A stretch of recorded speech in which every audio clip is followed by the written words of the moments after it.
Welcome to your weekly AI seminar.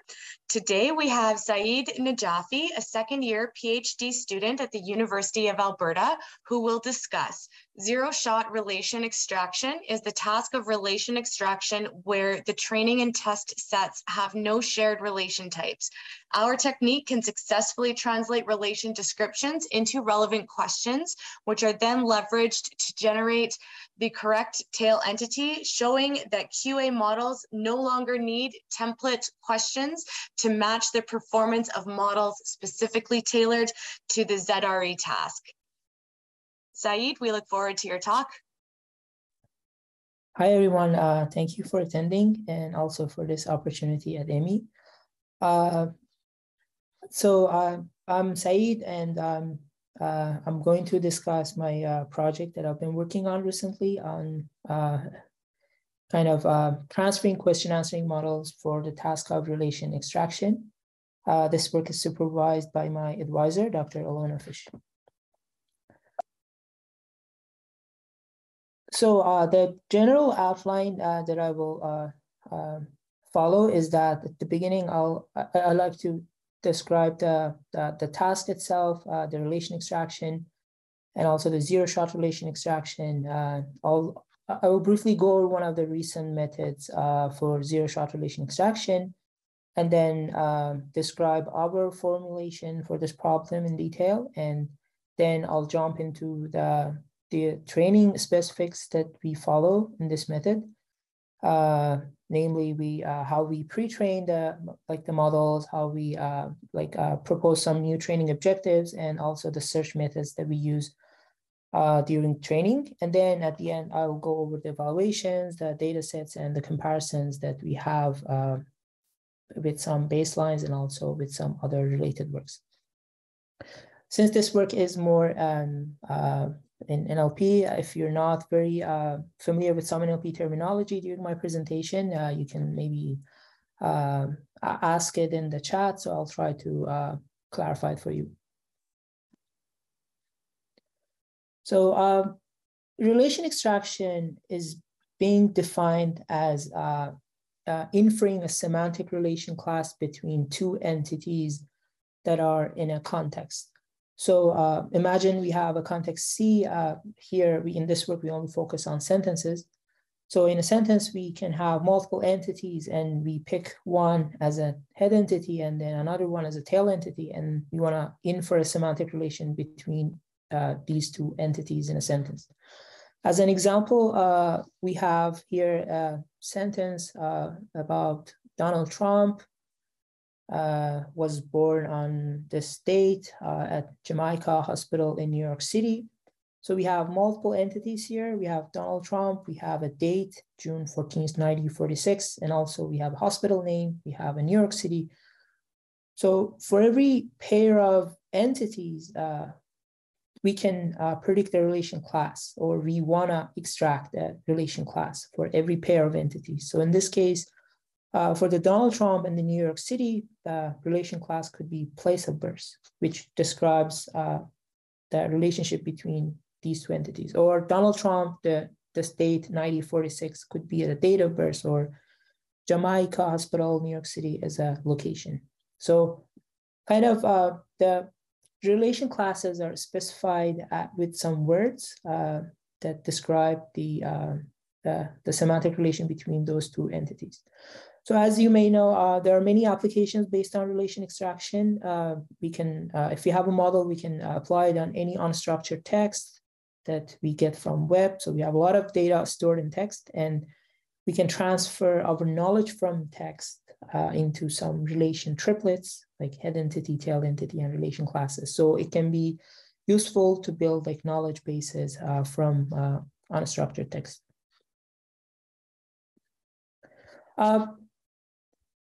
But to make this task more challenging to the supervised deep learning models, we are interested in the zero-shot setting, which is more realistic, as we can have new sentences, and in these new sentences, we can have new entities and new relation classes defined between those two entities.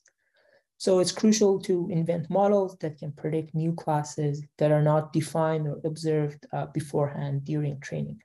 So in the zero-shot relation extraction setting, we have an assumption that there is no overlap between the train and test relation types. And basically the classes are disjoint.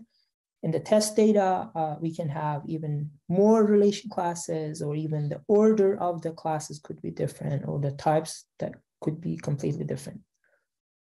And so this puts like this is challenging for classification, simple classification approaches based on softmax, like function defined over a neural network or any other classifiers based on softmax functions, because it's not a simple multi-classification problem. You have a fixed set of relation classes in the train, but in the test data, the type, order, or the number of the classes could be different. And that's why it's challenging. In this setting, we still have one extra assumption, is that on the test data, although we don't see any training example for the new relations, still we have a complete list of the unseen relations that we will see in the test data, and also with a small description about each of these relations, but without any training example.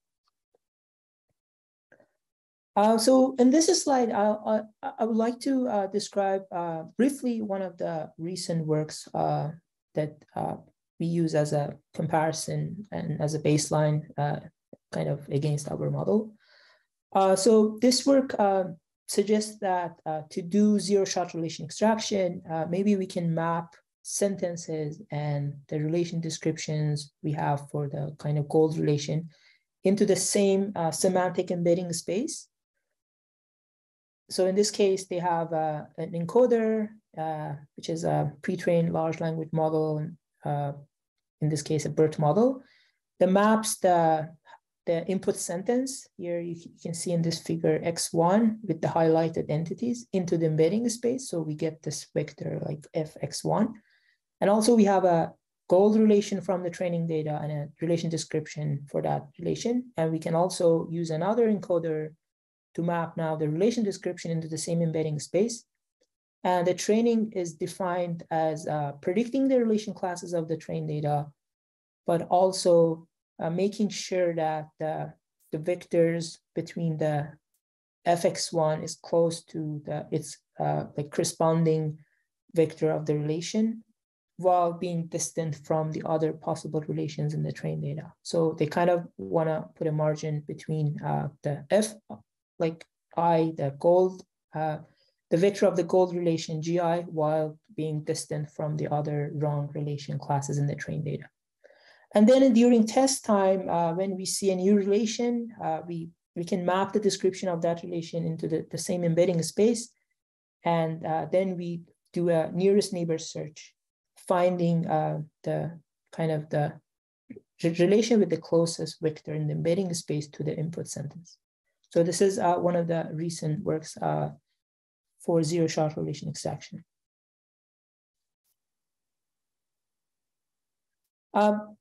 So our formulation for this problem is completely different.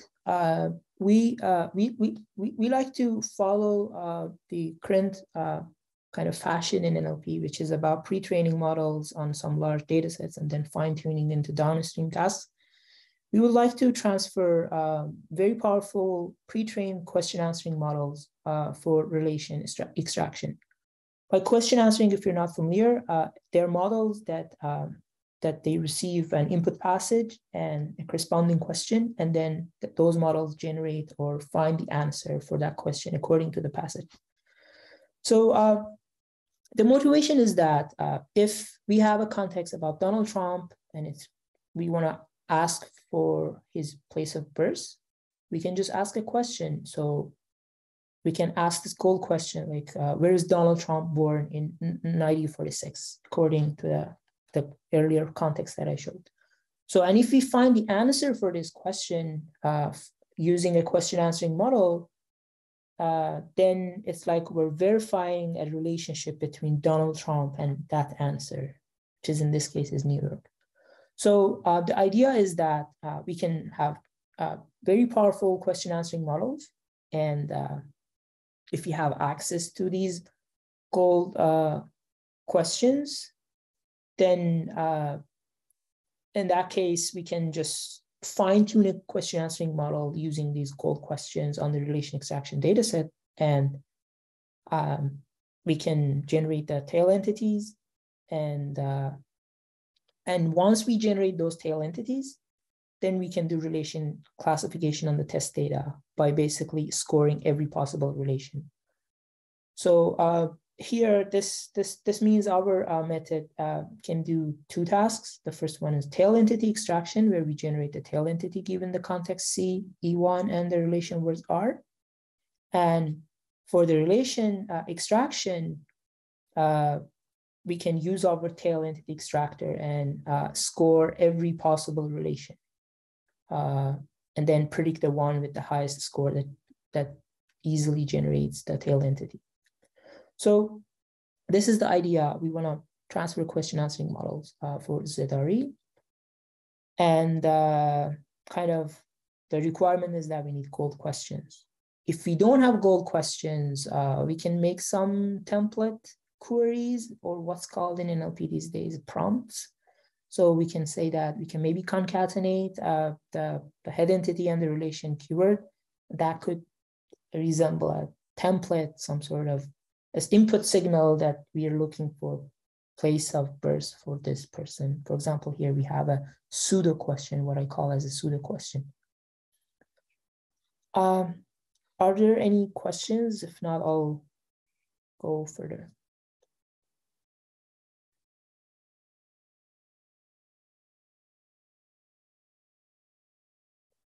Okay.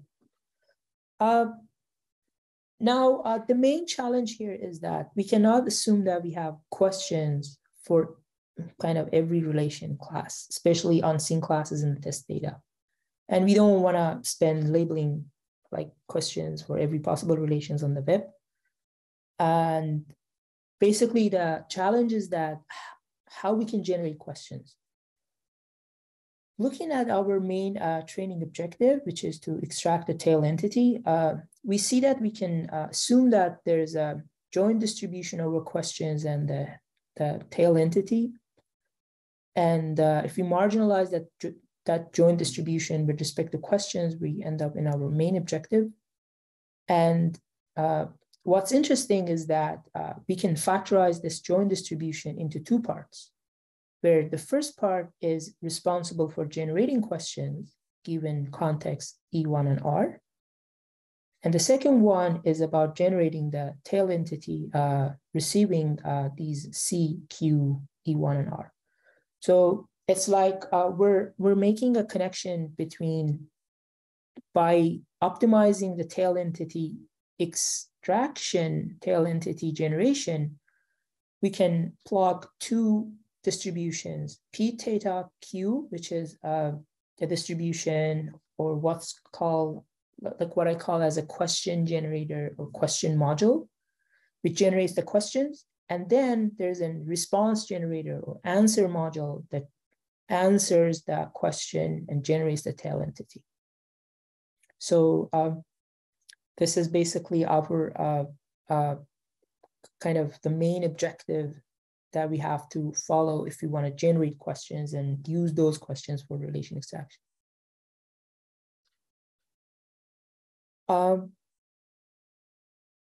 I just want to emphasize that we don't have any, like we don't see these questions, and we basically, it's a latent variable that we have to consider in our objective. Now, I mentioned that we like to use pre-trained models. So for these two distributions, which is P theta Q, our question generator, and also our answer generator, P theta A, we don't just randomly initialize like weights of a neural network. We like to use pre-trained models. So we will use T5 models, which is a sequence-to-sequence models pre-trained on lots of NLP text to do language modeling task and generate like a sequence in the output receiving an input sentence. So T5 has been it's a transformer-based encoder-decoder sequence-to-sequence model. It has been pre-trained on mostly language modeling data sets to find the missing parts of the input and the output, but also it has been pre-trained on some other data sets in in the English language, like translation or even summarization. So it's a very strong model. I would say a checkpoint to start with our own models in this book.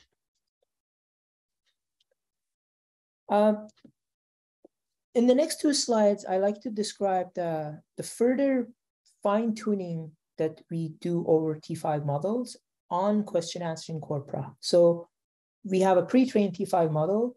We use that and further fine-tunes those like T5 models on question answering corpora to have like strong pre-trained question answering models. And then we will later use those question answering models on relation extraction data.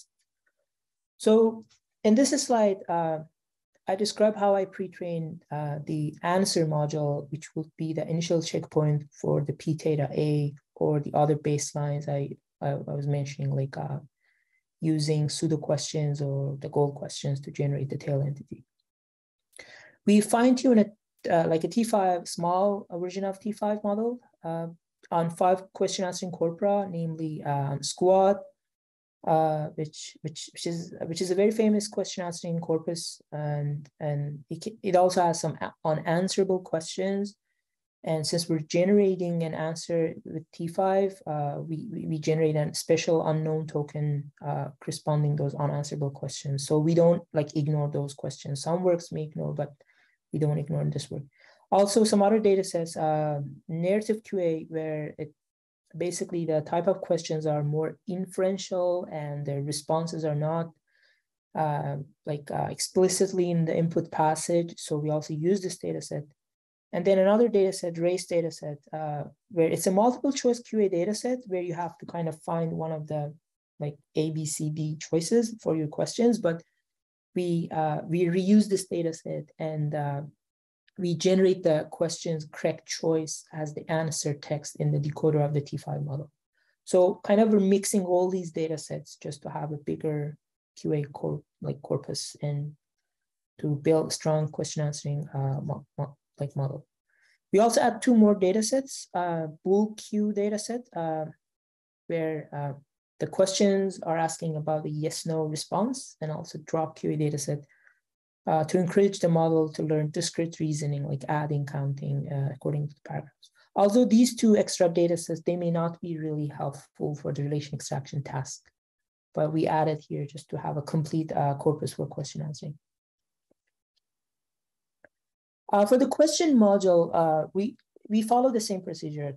Let's fine-tune T5 a small model on some question answering data sets, but we have a small challenge, and that's how we're gonna get tail entity, head entity, and also the relation keywords from QA corpora.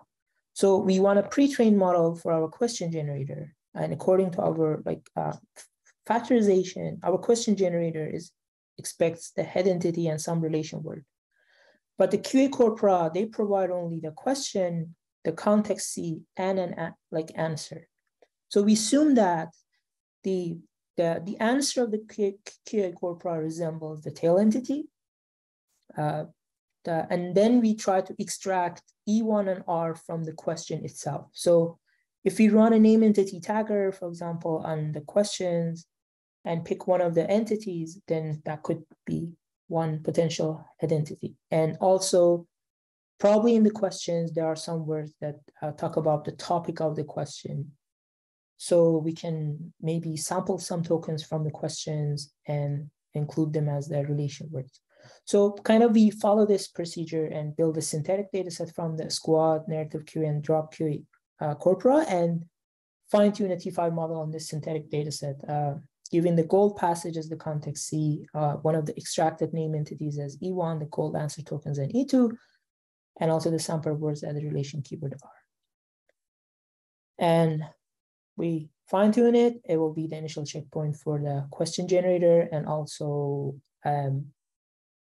the full post, like a model that can approximate the posterior.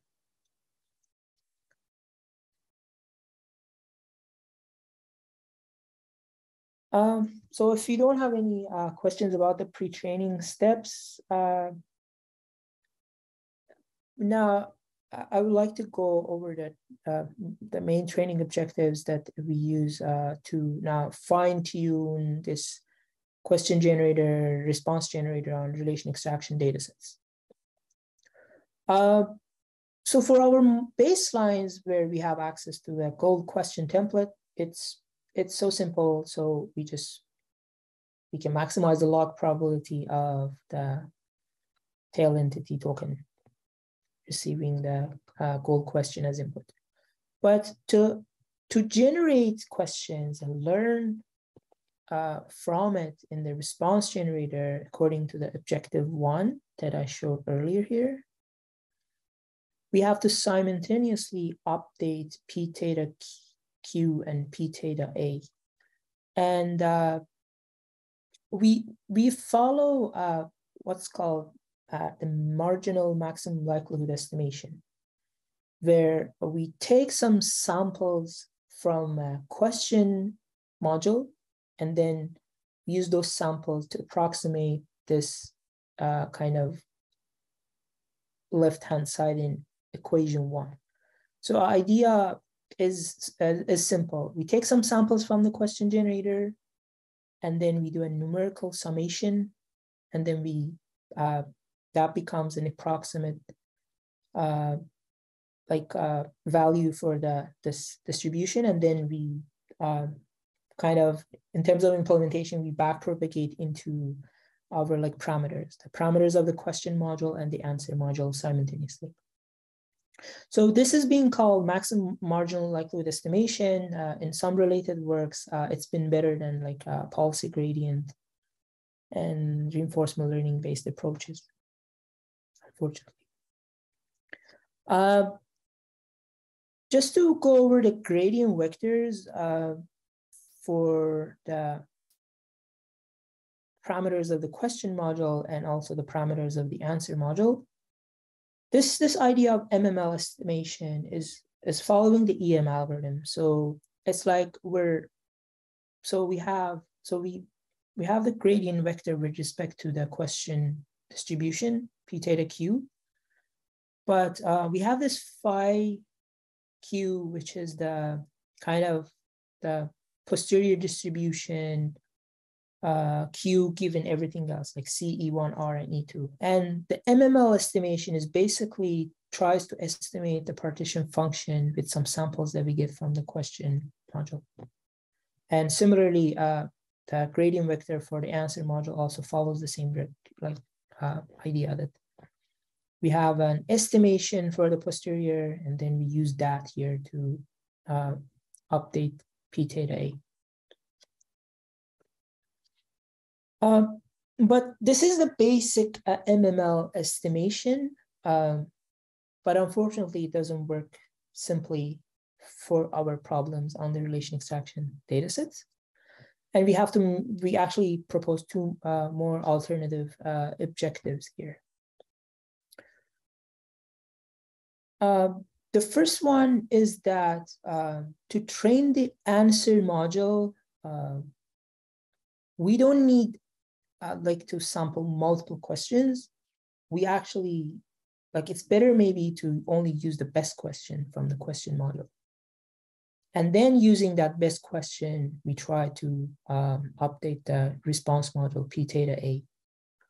So, so this is similar to how we will use this method in during inference on the test data. So we're going to generate the question, we're going to use the best question, and then we'll generate the tail entity using that best question. So this is a small trick, basically a small variant of the update objective for the response module, which we call as G gradient vector for the response module. More importantly, what we notice during training the question and answer module simultaneously with the previous MML gradient vectors, we notice that we're taking samples. So our main objective is this, like expected value of the response module where samples are taken by the question module. But the way we train it, we take samples from the question module and simultaneously we update both of response module and question module. So it's like we're taking samples from the question module, at the same time we're updating it. So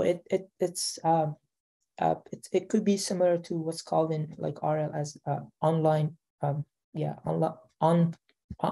on policy learning. So if the question generator is a policy that creates questions for us, and then we get a score or reward for those questions, at the same time, we're like taking samples from it and we're updating it. We see that the questions become more ungrammatical. The training kind of is not stable. The question generator is forgetting the pre-trained like model that was trained on lots of QA corpora. So to solve this issue, we suggest that maybe we have to fix the distribution that is being used for sampling questions. And that's why we introduce another distribution here, which we call as search over questions, SQ, where this distribution is basically our pre-trained question generator on QA corpora, but it's fixed. And we never update its parameters during training. What we do is that we take samples from it, and then we use those samples to update our target distribution. Here is the P theta Q and also the answer distribution P theta A. But you may be familiar that we need to take into account the import here if we're taking samples from another distribution. So these two kind of, I would say, tricks are actually really helpful for our models. So to summarize the training objectives, what we experiment with is 4 different training objectives. We have our normal MML-MML method, where we use the normal maximum marginal likelihood estimation for both the question and answer modules. We can also replace the gradient vector for the answer module with the G gradient vector, where it uses the best question from the question module. And also we can have the kind of off-policy versions for these gradient vectors, where we take samples from a fixed search model while learning the question generator during training. So this is the summary of the training objectives. And if you have any questions, please, I would be happy to clarify for you.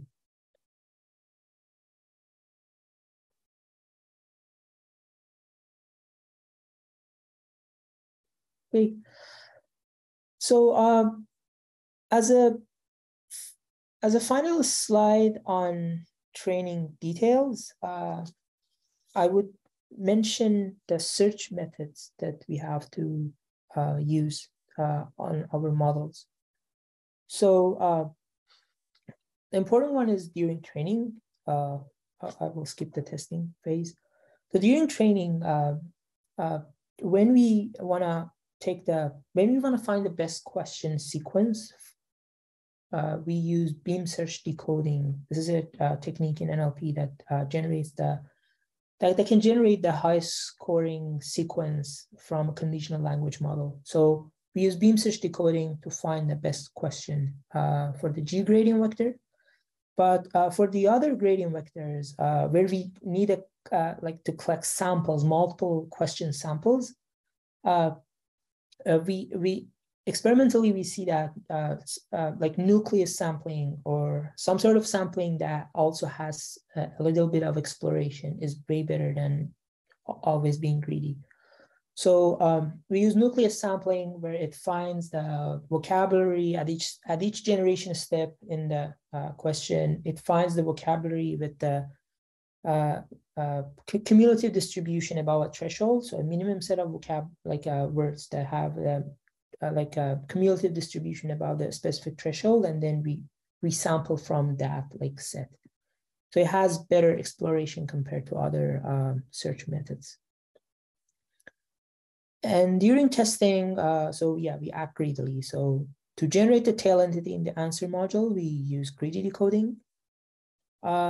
To generate the best question from P theta Q, we use beam search decoding, similar to like the way we use it for G gradient vector. Okay, now I'll go over the evaluations and basically describing why we do all these kind of tricks and propose all these objectives. So we have two data sets, main data sets to evaluate our methods. The first one is a RE-QA data set that provides 10 folds. And on each fold, we have 84 relation types in the train, 12 on the dev, and 24 on the test splits. There's no overlap among relation types between these splits. So each fold contains around 40K sentences in the train, 6K in the sentence, and 12K in the test split. So it's a very very large data set for relation extraction. This dataset provides gold question templates. So it can be used to compare our generated questions against the system that has access to gold questions. And also, more importantly, this dataset have negative examples, like negative sentences, where there's no corresponding tail entity for some of the head entity and relation words. So for example, the context could be about Donald Trump, and the relation keyword is his hobby. But that sentence that I showed you earlier, it does not have any information about the hobby of Donald Trump. So the corresponding tail entity is unknown. So this data set has such sentences, like what we call our negative sentences. Also, we have the FewRel data set, which has been used recently in related works. It has 56K sentences over 80 relation types, and similar to related works, we did split the data set into disjoint, train, dev, test splits. Disjoint, by disjoint, I mean we don't have any relation types shared between these splits. So it's a zero-shot experiment. And we repeat the experiments on the FewRel dataset 5 times, splitting the dataset into train, dev, test folds using different random sets. The metrics that we use, we have 2 tasks. The first one is tail entity extraction. So here, basically, we check the output to see if we have generated the tail entity correctly or not. So it's a kind of exact match case case insensitive matching. And then we can define precision recall as, for example, precision is the true positive count to generate the correct tail entity divided by the number of times the system generates a non-null tail entity. And recall is the true positive count divided by the number of positive examples that have a corresponding tail entity in that sentence. For the null tail entity, we generate a special token, which is no answer. And this is a benefit of using a generative approach. So if we don't have a corresponding tail entity, we can generate a special token saying that there's no tail entity in that sentence. For the main task of relation extraction, so basically it's a classification task. So we can define precision recall and F1 score averaged across different relation types. So we have 2, we have precision recall F1, but on the tail entity extraction, its definition is different than relation extraction. The first experiment is where we compare our different training objectives. So in this table, we see the average precision recall and F1 score for the tail entity extraction task, averaged over 10 folds of the RE-QA dataset, so it's a 10-fold cross-validation.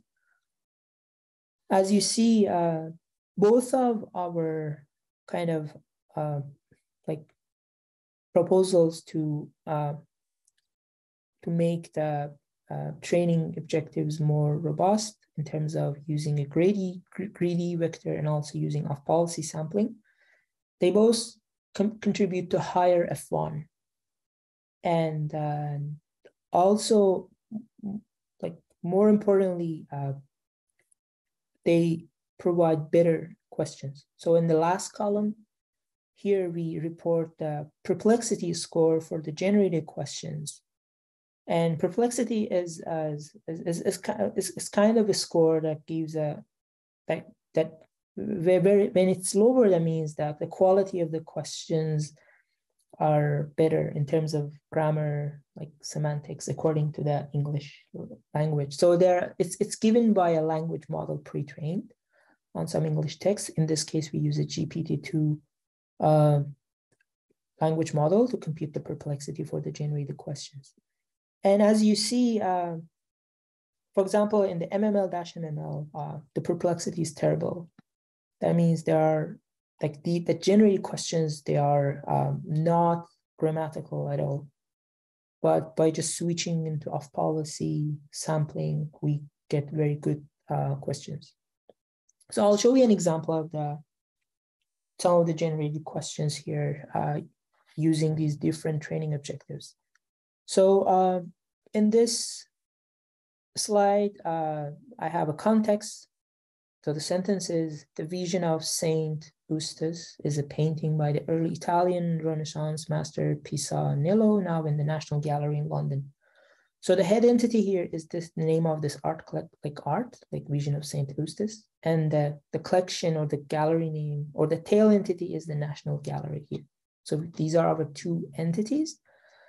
And the relation class defined for this pair of entities is a collection relation type, where it's described as like art, museum, or any collection the subject is part of. So this is the description that we have for this relation type. As you see, the data set, this is from the RE-QA data set. So it provides the goal question. The goal question is, what is the name of the place where the vision of Saint Eustace can be found? This is the goal question from the data set. And our off-policy based objectives, they could train a question generator such that we have this questions being generated. The vision of Saint Eustace is part of what collection? And as you see, the questions are grammatical. They're semantically relevant to the context. They include the head entity.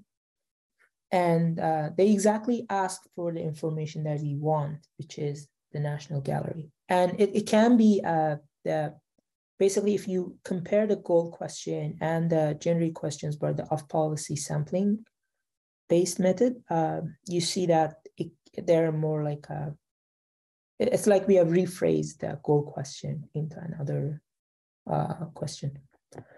And for example, the basic MML objective ends up in this generated question, which is not even which is not even grammatical.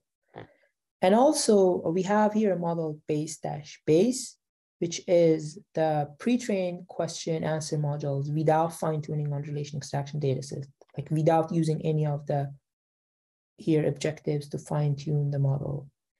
And that generates a question which is also grammatical, but it's semantically, it's not what we want. It says what collection is part of Vision of Saint Eustace, which is wrong, because the Vision of Saint Eustace is part of a collection, not the other way around. So this is kind of an example showing the differences between the models and the generated questions. We've used these different training objectives.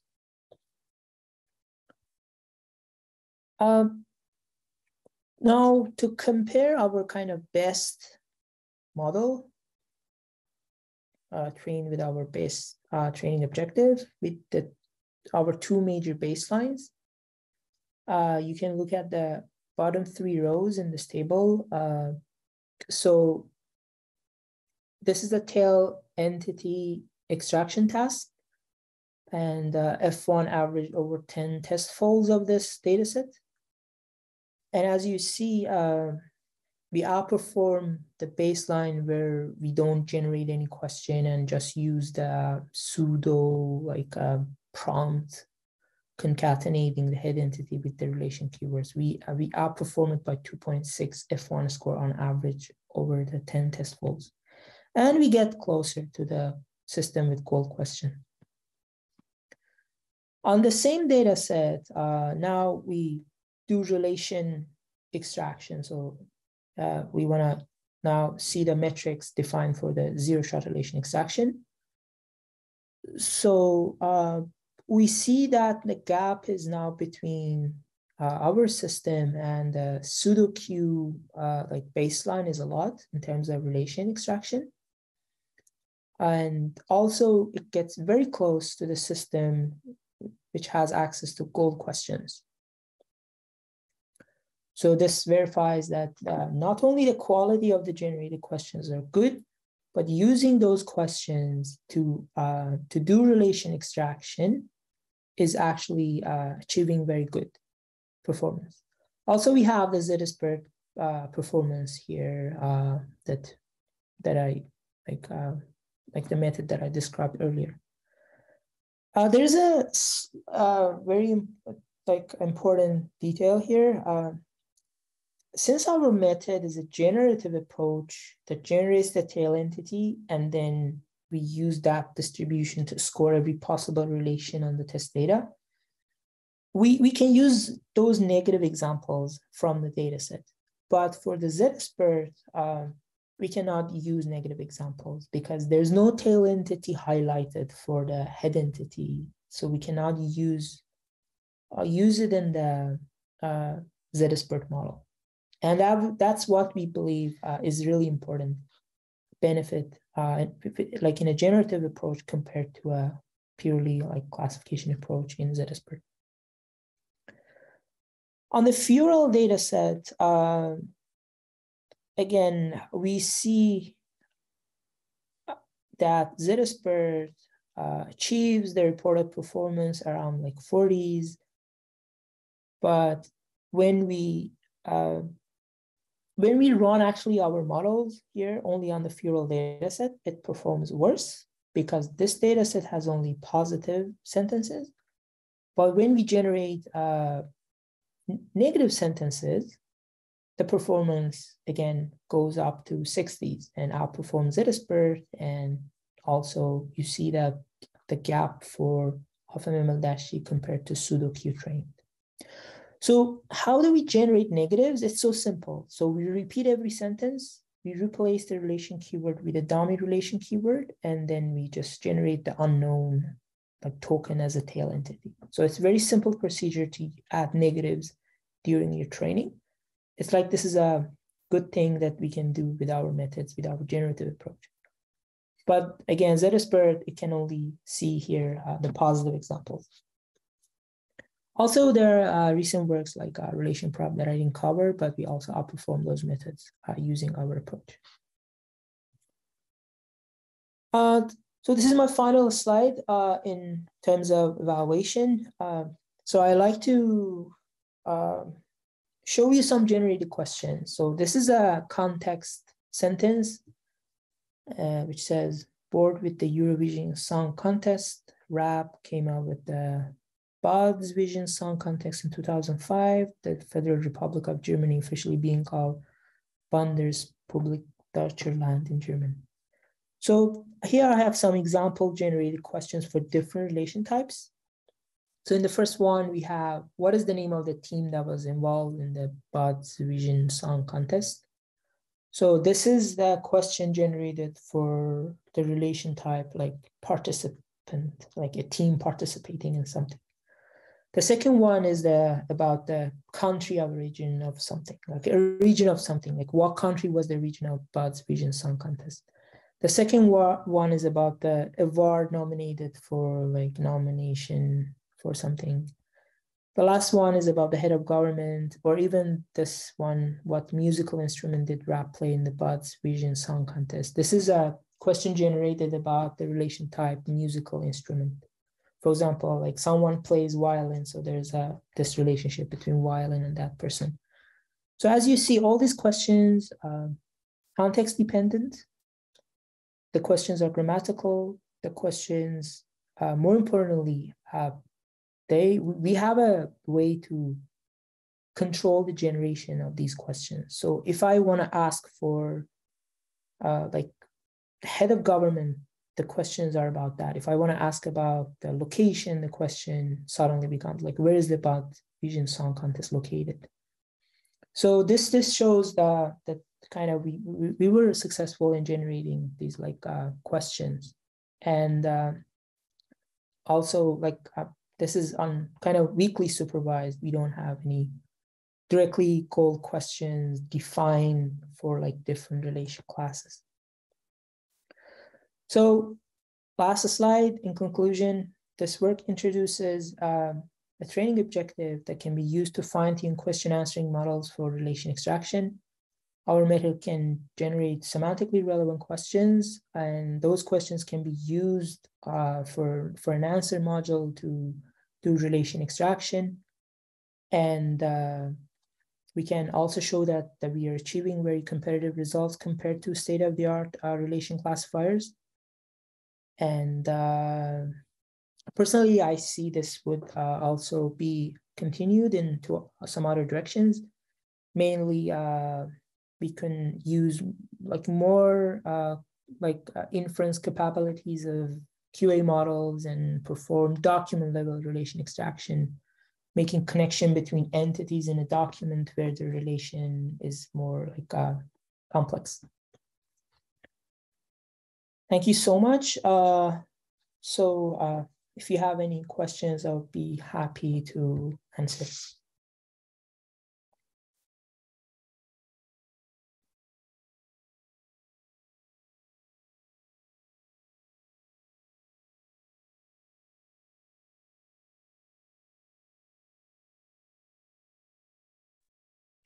I have a question if nobody's wanting to jump in. So what do you think the negative questions provide for you? Like, why are they having such an effect? So what is the effect of adding negatives? Yeah. So, well, not what is the effect, why do you think it's working? Yeah, so see, so we here, I believe the negatives are helping the answer module. So the answer module is a very powerful, let's say, deep learning model. And it can pick superficial features from the input sentence. So if in the training data, all I have is like sentences with two or few entities, and my like input signal is saying the first entity and the output is always the second entity. So the model can be basically entity picker. So it cannot, like the answer module cannot learn that, oh, there's a semantic relation between these two entities. So whenever it sees the first entity, it goes and finds the second entity and picks that as an answer. So that's not useful, because we want response modules that actually can, to some extent, infer the relationship between two entities. So adding negatives helps in that respect, like because we have now examples where there is a head entity, but there's no corresponding tail entity, or it should not generate any tail entity while there could be some entities in the input sentence. So it helps the response module more.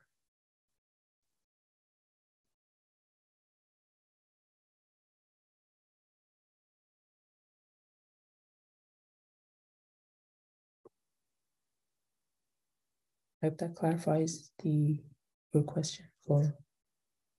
Yeah, that was good. Thanks for that additional explanation.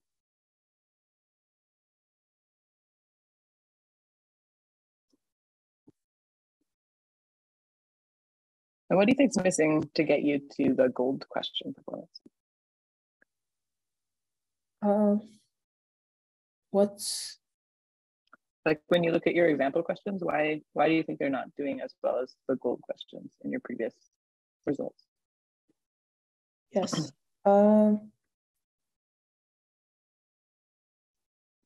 I think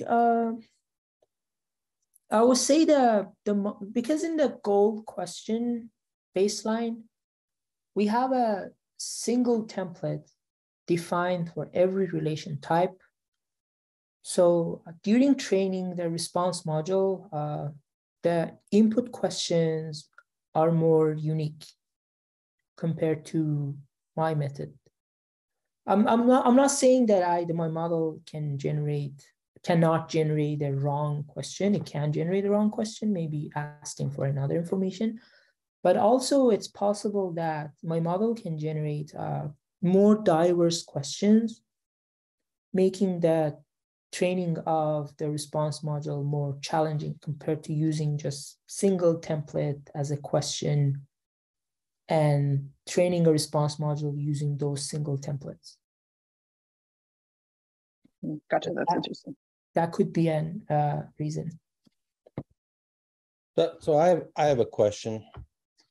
So when I look at what it is that you're doing, it looks like, and I don't fully understand it, right? I mean, I kind of got the idea of it, but it kind of looks like statistical language modeling, right? So you're trying to use statistics essentially to figure out, these relations. And I'm just wondering, like, if a bunch of these relations are kind of known in these large language modules. So I'm just wondering, like, you could do a pretext with GPT-3 and ask it these same questions. I'll bet it would do a really, really good job. Have you tried that, like with GPT-3, to just take these questions, just ask it directly, and then see if it would generate these questions directly? Because I mean you're and again, it's, what's the purpose of the research? Are you really trying to figure out statistic language modeling, or are you really trying to come up with a solution that generates these gold questions? Because GPT-3 might just do it for you. Yes, good question. So I would say that, yeah, there are some works that, they can just generate any question. So, and GPT-3 as an example, it can generate very good questions, but the challenge for us is that we want to enforce the questions to be exactly like related to our context and also exactly related to what we want. So if I'm asking about the location of something, I want a question that asks I want a question that is a good English, like a grammatical question that asks about the location and not anything else. And GPT-3 or 2, so there's this problem called hallucination. These models can sometimes start generating something that is not even related to the input passage. And that's not helpful here. So one of my research goals in this work is that we want to guide generation towards specific topics. And in this case, topics are given by relation keywords. You also mentioned something about using questions from GPT-2 and then doing relation classification. So there's actually a related work recently that they basically use a GPT-2 model, and given the unknown relations of the test data, they generate some dummy sentences, and then they use those dummy sentences as a training data for supervised learning, and then they do relation classification. And we actually we show that it's comparable to those approaches. I hope that answers your question. Yeah, well, I mean, it kind of answers the question. You kind of say, well, it could do it, but it makes these hallucination mistakes. That's so because I could come up with a pretext for you for GPT-3 that would do this, right?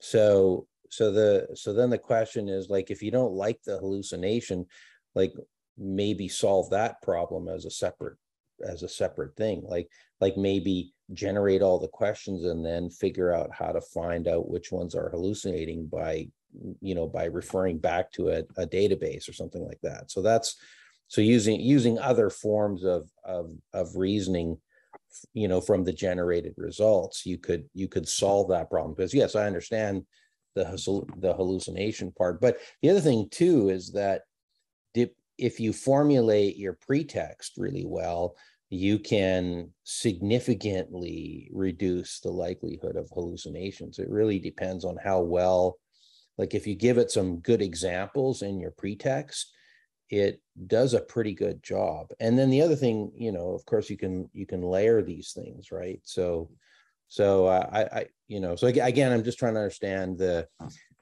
not fully understanding what it is, exactly what the intention is here. That I think it would be useful to have a look at how these large language model things work, like with GPT-3 with pretext reasoning, how it could actually help you with generating some of the questions anyways.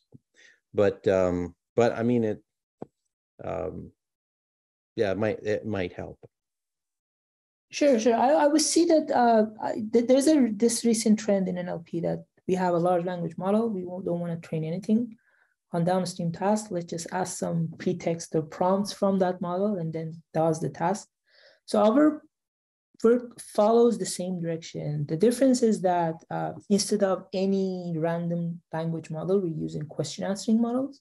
Mm-hmm. And also, instead of using any like template-based prompts or pretexts, we try to generate those pretexts like on the fly. So that's kind of follows the same direction.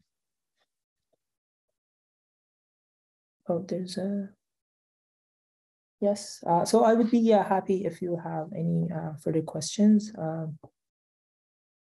Otherwise, I see it's 1 p.m. So I really appreciate that you attended this presentation.